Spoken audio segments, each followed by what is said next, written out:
I grew up attending a Baptist church 3 times a week and started singing at 6 with our worship leader and her kids. While working at the private school I grew up in, I met the Talks family and almost attended the Rock internship in 1998 and 99. As I didn't receive the funding, my faith was small and I fell into a different crowd. I met Mike in July of 99, got pregnant in September, and married December that year. I had married a non-believer, and all I could do was have faith and pray he would come to the Lord. I grew up in a non-believing home. I was sent to Sunday school at age 6 and saw a glimpse of God, but the situations in my home life made it difficult to remember that glimpse. Things changed when Jen and I had met. In 2003, I accepted the Lord. From then until 2011, I was in and out of work in the construction field while I was dealing with health stuff, injuries on the job, carpal tunnel surgery, meningitis, and sporadic construction work. Jen's income just wasn't enough.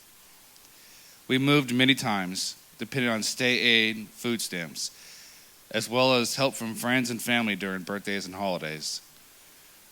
My pride took a heavy hit. As I wasn't able to provide for my family from 2006 to 2007, I started pulling away from my family and spent much of my time playing ball, drinking heavily with friends until late at night, and struggled with an addiction with pornography. But by God's grace, I overcame my addictions.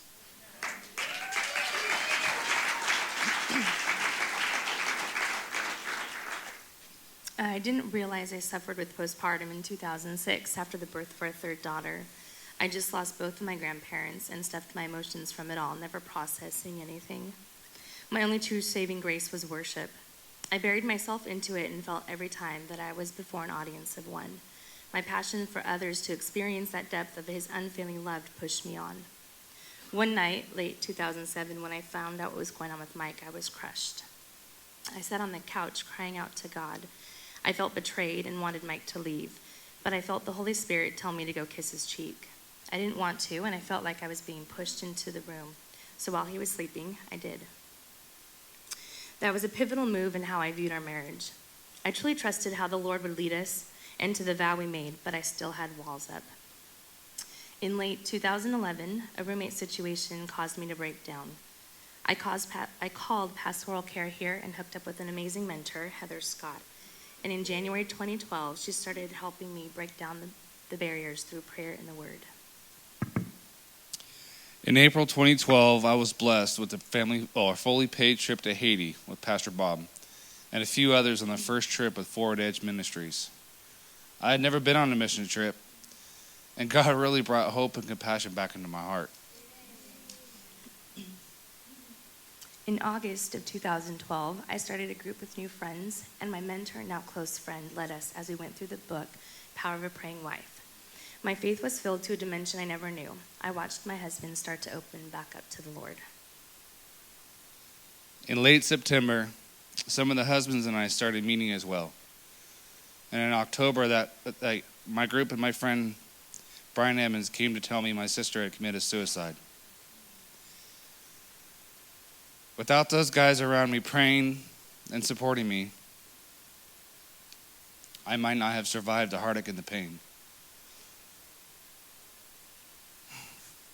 A week later, I ended up with a herniated disc in my neck, causing nerve issues in my shoulder, which led to issues in my lungs, my diaphragm, and eventually shoulder surgery in 2013.